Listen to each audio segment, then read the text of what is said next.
अब अलिकति पाठ्यक्रमको कुराकानी जोडौँ। मैले धेरै अगाडि एकजना शिक्षाविदको भनाइ सुनेको थिएँ। हामी पढ्छौँ, विदेशी राइटरले लेखेको किताब पढ्न अहिले बाध्य छौँ। कति कुराहरू हाम्रा चाहिँ आफ्ना इन्टिटी भएका कुराहरू छैनन्। हामीले चाहिँ अरूले बनाएका इन्साइक्लोपिडियाहरू अध्ययन गर्नुपर्छ। अनि लास्टमा गएर हामी त्यही अनुसार विदेश जानुपर्छ, किनभने त्यहीकै परिवेशमा रहेर त्यो राइटरले लेखेको हुन्छ, त्यही किताब पढ्यो, त्यही आधारमा विदेश गयो भन्ने खालका कुराहरू छन्। अब यो पाठ्यक्रमलाई परिमार्जन गर्नुपर्छ। यहाँहरूको अभियानले पनि सायद नेपालको कन्टेक्स्टसँग मिल्ने खालका पाठ्यक्रमहरू सिर्जना गर्नुपर्छ भनेर जोड दिइराख्नु भएको छ होला। यी सवालमा चाहिँ कसरी एडभोकेसी भइरहेछ, कसरी लबिङ भइरहेछ? अब यसमा त्यति धेरै नकारात्मक हुनुपर्ने पाटो छैन। यद्यपि पाठ्यक्रम चाहिँ हरेक 10-10 वर्षमा परिमार्जन हुँदै जानुपर्छ, किनकि प्रत्येक 10 वर्षमा समाजका आवश्यकताहरू, त्यहाँको चाहिँ स्ट्रक्चरहरू बदलिराखेको हुन्छ। अल्टिमेटली पाठ्यक्रम भनेको त अबको जेनेरेसनलाई कसरी तयार पार्ने भन्ने कुराको एउटा फ्रेमवर्क हो। पाठ्यक्रम कस्तो हुनुपर्छ भन्ने विषयमा तपाईँ 1965 ली क्वानले सिङ्गापुरलाई चाहिँ उनले टेक ओभर गरिसके पछाडि उनीहरूले प्रत्येक 10-10 वर्षको चाहिँ टाइम फ्रेममा एजुकेसनको त्यसको इम्पोर्टेन्सलाई, आवश्यकतालाई चाहिँ चेन्ज गर्दै गर्दै लिएर गएको छ।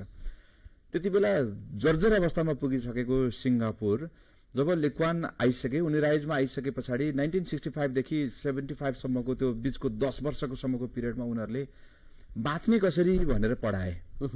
पाठ्यक्रम यस्तो बन्यो कि सर्भाइभ कसरी गर्ने होइन। यो कठिन परिस्थितिमा हाम्रा उद्योग धन्दाहरू बन्द भइराखेका छन्। हामी चाहिँ आर्थिक रूपले चाहिँ जताततैबाट ऋणबाट हामी ग्रसित भएका छौँ। हामीले टाउको उठाउन सकिराखेका छैनौँ। हाम्रो स्वाभिमान कमजोर भइराखेको छ। यो अवस्थामा सर्भाइभ गर्ने कसरी भनेर ट्याक्क 10 वर्षसम्म उनीहरूले पढाए। अब त्यो बाँच्ने कसरी भन्ने कुराको त्यहाँको नागरिकहरूले सिके होइन। पाठ्यक्रम त्यही अनुरूप बन्यो। अब दोस्रो प्यारा उसमा चाहिँ उनीहरूको के थियो त भन्दाखेरि अब हामीले बाँच्न चाहिँ सिक्यौँ। अब हामीले चाहिँ इन्डस्ट्रियलाइजेसनको उसमा जानुपर्छ। अब हामीले उत्पादनसँग जोड्नुपर्छ। हामीले चाहिँ टेक्नोलोजीसँग लगेर जोड्नुपर्छ भनेर उनीहरूले के गरे भनेदेखि उद्योग धन्दा कसरी सुरुवात गर्ने, कल कारखानाहरू कसरी खोल्ने, त्यसका लागि आवश्यक जनशक्तिहरू कसरी बनाउने भनेर उनीहरूले उत्पादनलाई अलिकति बढी मात्रामा जोड दिन थाले। त्यो 10 वर्ष सिक्यो।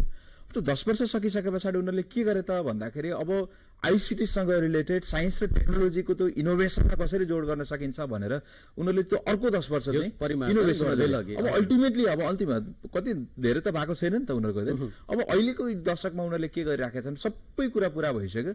अब होइन, अब सोसल निड्सहरू चाहिँदो रहेछ, सोसल र इमोसनल निड्सहरू पनि चाहिँदो रहेछ। सामाजिक सद्भावका कुरा, हाम्रो चाहिँ मनोभावका कुराहरू, भावनाका कुराहरू, सहयोगका कुराहरू, सहकार्यका कुराहरू पनि चाहिँदो रहेछ बच्चालाई। अब हामीले सबै पाइसक्यौँ भनेर अबको उनीहरूको कोर करिकुलम चाहिँ पाठ्यक्रम चाहिँ त्यसमा फोकस भइरहेछ भनेको त्योले चाहिँ स्टेप बाई स्टेप प्लान गरेर उनीहरूले चाहिँ अबको यो दशक के सिकाउने, अर्को दशक के सिकाउने, अर्को दशक के, कति प्लान्ड गरेर चाहिँ गएको छ हेर्नुहोस् त।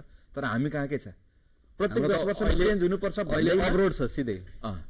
हो के का लागि बनाउने त? पाठ्यक्रम भनेको त यस्तो एउटा फ्रेमवर्क हो कि यहाँनिर पढ्ने 80 लाख जना बालबालिकाहरूलाई मैले के दिइराखेको छु, उसलाई कस्तो बनाइराखेको छु होइन। त्यो कुरालाई चाहिँ ठ्याक्कै सेभ गरिराखेको भएको छ कि छैन, यही चाहिँ तपाईँको चाहिँ त्यो उसको जस्तो सुन्तला जस्तो बनाएछ कि स्याउ जस्तो बनाएछ कि मैले बनाउन खोजेको के हो, यो चिजलाई चाहिँ प्लान गरेर पाठ्यक्रम बनाउनु पर्थ्यो। त्यसमा अझै पनि हामी चुकेका छौँ। यद्यपि अहिले के भइरहेछ भन्दाखेरि अहिले कक्षा 1, 2 र 3 को नयाँ एकीकृत पाठ्यक्रम आएको छ। त्यो पाठ्यक्रम चाहिँ बडो राम्रो छ। अब मलाई चिन्ता केमा छ भन्दाखेरि शिक्षकले पो त्यो पाठ्यक्रम अनुसार पढाउन सक्नुहुन्छ कि हुँदैन, त्यो खालको सिकाइ वातावरण निर्माण गर्न सक्नुहुन्छ कि हुँदैन भन्ने छ। तपाईँको कक्षा 4 मा अहिले नयाँ पाठ्यक्रम आएको छ, के पाठ्यक्रमहरू आउँदैछ, पाइलोटिङ हुँदैछ कि इम्प्लिमेन्ट भइसकेको छ। कक्षा 4 मा अहिले चाहिँ विज्ञान विषयमा कम्प्युटर र प्रविधि पनि हालिदिएको छ। अब साइन्स टिचरले चाहिँ निर्जीव वस्तु र सजीव वस्तु मात्रै होइन कि कम्प्युटर कसरी चलाउने पनि पढाउनु पर्यो। अब त्यसमा त्यो शिक्षकको दक्षता त्यसमा छ कि छैन होइन। अहिले चाहिँ अरू पाठ्यक्रमहरू पनि बिस्तारै बिस्तारै आइराखेका छन्। 11 र 12 को अहिले नयाँ पाठ्यक्रम आएको छ। त्यसमा जीवनोपयोगी सिप भनेर एउटा छुट्टै दिएको छ। त्यसमा बाँच्नको लागि चाहिने आधारभूत सिपहरू के हुन् भनेर विद्यार्थीले सिक्न पाउँछन्। अर्को तलका पाठ्यक्रमहरूमा चाहिँ सफ्ट स्किल भनेर, व्यवहार कुशल सिप भनेर पढाइ लेखाइका अलावा पनि उसको जीवनमा अर्को एउटा महत्त्वपूर्ण कुरा छ, उसको एटिच्युड बिल्डअपको कुराहरू, उसको लिडरसिपको कुराहरू, टिम म्यानेजमेन्टको कुराहरू, टाइम म्यानेजमेन्टको कुराहरू, स्कार्सिटीलाई चाहिँ कसरी म्यानेज गर्न सकिन्छ भन्ने खालका कुराहरू, यी सबै चिजहरूलाई चाहिँ त्यसले फोकस गरेको छ होइन। त कम्पेरिटिभली हेर्दाखेरि पहिलाको भन्दा तुलनात्मक रूपमा केही आशा चाहिँ जागेको छ। अलिकति हामी एउटा समस्यामा देखिएको भनेको हाम्रो परीक्षा प्रणालीमा समस्या छ। हजुर, परीक्षा प्रणाली अहिले पनि हामीले गत साल विद्यार्थीहरूलाई कोभिडका कारणले गर्दा परीक्षा लिएनौँ। 11-12 को पनि त्यस्तै भयो, एसई पनि त्यस्तै भयो। अन्धाधुन्दा हामीले मार्क्स दिइराखेका छौँ। अब त्यहाँ त्यो एउटा समस्या देखिराखेको छ।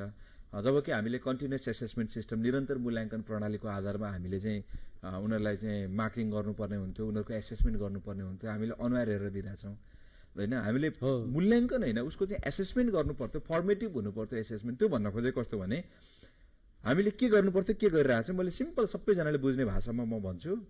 मैले एउटा गमला लिएर आएँ, गमलामा फुल रोपेँ र त्यो फुल चाहिँ बाहिर राखिदिएँ। केही समय पछाडि यसो हेरेँ, मर्न लागेको रहेछ, यसो हेरेँ मर्दै रहेछ भन्ने मैले थाहा पाएँ। अलिकति एक हप्ता पछाडि हेरेँ फुल मर्नै लागिसकेको थियो, फेरि अर्कोचोटि हेरेँ फुल त मरिसकेछ। हामीले के गरिरहेछौँ भन्दा यसो हेर्छौँ, विद्यार्थीलाई जज गर्छौँ, जे छ त्यही लेखिदिन्छौँ। तर इभ्यालुएसन हाम्रो चाहिँ एसेसमेन्ट कस्तो हुनु पर्थ्यो भन्दाखेरि गमलामा बिरुवा हुर्किराखेको छ, मर्न लागेको छ, किन मर्न लागेको रहेछ, यसमा चाहिँ घाम लाग्यो कि, पानी भयो कि, माटोमा पौष्टिक तत्त्व कमी थियो कि, त्यसलाई मैले चाहिँ त्यसको डायग्नोसिस गरेर त्यही अनुकूलको मैले वातावरण मिलाइदिएको थियो भने अर्को हप्ता त जाग्थ्यो।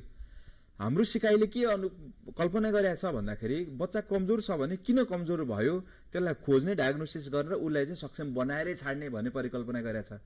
हामीले के गरिरहेछौँ, बच्चा त मरेछ, फुल त मरेछ, आज त पानी लागेको रहेछ, छोडिदिउँ। अनि के गर्यौँ, हाम्रो उदार कक्षारोन्नति भनेर चाहिँ बच्चाहरूलाई चाहिँ फेल गर्न पाइँदैन भन्ने एउटा जो नीति छ, त्यो नीतिले के गर्यो त भन्दा बच्चालाई फेल गर्न पाइँदैन, कम्तीमा 1 वर्षसम्म बच्चा पढिसकेको छ भनेदेखि उसले केही न केही जानेको हुन्छ, त्यसकारण उसलाई अर्को क्लासमा लानुपर्छ भन्ने त्यो फिलोसोफिकल्ली त्यो ठिक छ, थ्योरिटिकल्ली ठिक छ। तर प्र्याक्टिकल्ली के भइदियो त भन्दाखेरि जाने पनि जानुहोस्, नजाने पनि जानुहोस्, त्यो फुल हुर्कियो पनि कन्सेप्टै गलत भयो भनौँ न। कन्सेप्ट गलत भयो, त्यो नीति गलत होइन, हाम्रो एक्जिक्युसनको जो पार्ट थियो त्यो गलत भयो। कहाँबाट गलत भयो भन्दा टिचरलाई नसिकाइकन ल्याएर हामीले प्लान थोपरिदिन्छौँ। हामीले फिनल्यान्डको हेर्छौँ, सिङ्गापुरको शिक्षण प्रणाली, तपाईँकै प्रश्नमा म आएर जोडेँ होइन, जापानमा के छ भनेर हेर्छौँ, यो त बडो राम्रो रहेछ भन्छौँ, ल्याउँछौँ, मन्त्रालयमा बस्छौँ, छलफल गर्छौँ, ल यो हान्दिने भन्छौँ, प्रेस मिट गर्छौँ, पत्र पत्रिकामा छपाउँछौँ, तर टिचरलाई सिकाउनु पर्दैन। त्यो अनुसारको इम्प्लिमेन्ट गर्ने टिचरको दक्षता चाहिँ छ कि छैन। अहिले इसिटी शिक्षक हेर्नुहोस् त, यहाँ तलब चाहिँ 13,500 रुपियाँ तलब भएन, 5-6 हजारमा काम लगाइराखेको छ भने रुवावासी चलिराखेको छ। म बडो चाहिँ उहाँहरूप्रति, उहाँहरूको जो योगदानप्रति बडो नतमस्तक छु। उहाँले त्यतिमा पनि काम गर्नु भएको छ, जति बेला स्कार्सिटी थियो त्यति बेला योगदान दिनुभएको छ। तर म के भन्छु भने इसिटीको शिक्षकको क्षमता हेर्नुहोस् त, क ख ग घ एबिसिडी पढाएर मात्रै अब त्यो फाउन्डेसन तयार हुन्छ? सबैभन्दा दक्ष जनशक्ति त्यो ठाउँमा लाग्नु पर्दैन। यो परिपाटी पनि छ नि, जस्तै अभिषेक सर, जस्तै के छ भने तपाईँको जब चाहिँ अनुगमनका लागि बिनी अथवा स्रोत व्यक्ति जो कोही पनि त्यो विद्यालयमा पुग्छन्, त्यतिखेर चाहिँ साह्रै राम्रो बनाएर राखेका हुन्छ। बिनी र स्रोत व्यक्तिको त मलाई थाहा छ उनीहरूको फन्डा के छ भनेर, केही ठिक हुनुहुन्छ, नत्र होइन भने अधिकांश बिनी र स्रोत व्यक्ति चाहिँ म आउँदैछु त्यहाँ भाले काटेर राख्नुहोस् है, त्यहाँ ढिँडो खाने ठाउँ कहाँ छ, लोकल ढिँडो होइन। हेड सर चाहिँ त्यो रेस्टुरेन्टमा गएर पुग्छ, बिनीहरू त्यहीँ गएर पुग्छन्, खान्छन्, स्कुल ठिक छ होइन, ठिक छ, ल म गएँ, त्यतिमै भयो, सीमित भयो। अधिकांश यसरी चलेको थियो। अहिले पनि स्थानीय तह आइकन त स्थानीय तहका जनप्रतिनिधिहरू त्यहीँनिर छन्। कम्तीमा चाहिँ काठमाडौँमा बनाएको नीति हुम्ला जुम्ला मुगु कर्णालीमा चाहिँ त्यो इम्प्लिमेन्ट नहुन सक्छ, त्यहाँको लागि त्यहीँको एउटा चाहिँ स्थानीय पाठ्यक्रम बन्नुपर्छ भनेर चाहिँ त्यो परिकल्पनाका साथमा स्थानीय तहलाई चाहिँ शिक्षाको जिम्मेवारी दिएको। तर अहिले पनि हेर्नुहोस् त, कतिपय ठाउँमा त अहिले पनि शिक्षाका चाहिँ त्यहाँको शिक्षा शाखाको प्रमुखहरू विद्यालयको अनुगमनमा पुग्नु भएको छैन। अब पहिलाको चाहिँ समन्वय इकाइ भनेर गरेको छ, त्यो समन्वय इकाइ हो कि असमन्वय हो कि उहाँहरू आफै समन्वयविहीन हुनु भएको छ।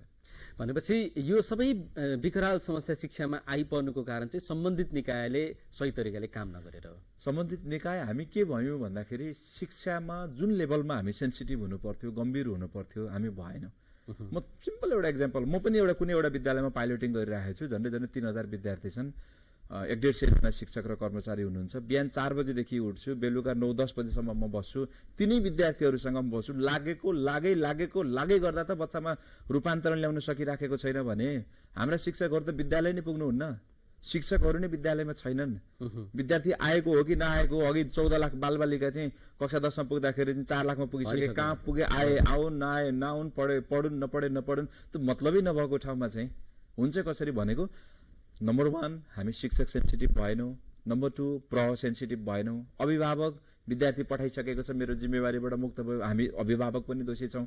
अर्को कुरा ल ठिक छ, अभिभावकको त चेतनाको विकास भएन, शिक्षकहरूले त गर्नु पर्थ्यो नि त, ल त्यो पनि भएन। उहाँलाई मोनिटरिङ गर्ने जिम्मेवारी पाएको स्थानीय तहले त्यो लेभलमा हेर्नु पर्थ्यो, पर्दैन त। तर के छ भने विद्यालयमा यति धेरै समस्या छ कि स्थानीय तहका मान्छेहरू त्यहाँ जानै डराउँछन्। किन विद्यालयमा पुग्यो कि यो भएन त्यो भएन त्यो भएन डिमान्ड हुन्छ, उनीहरूसँग पैसा छैन।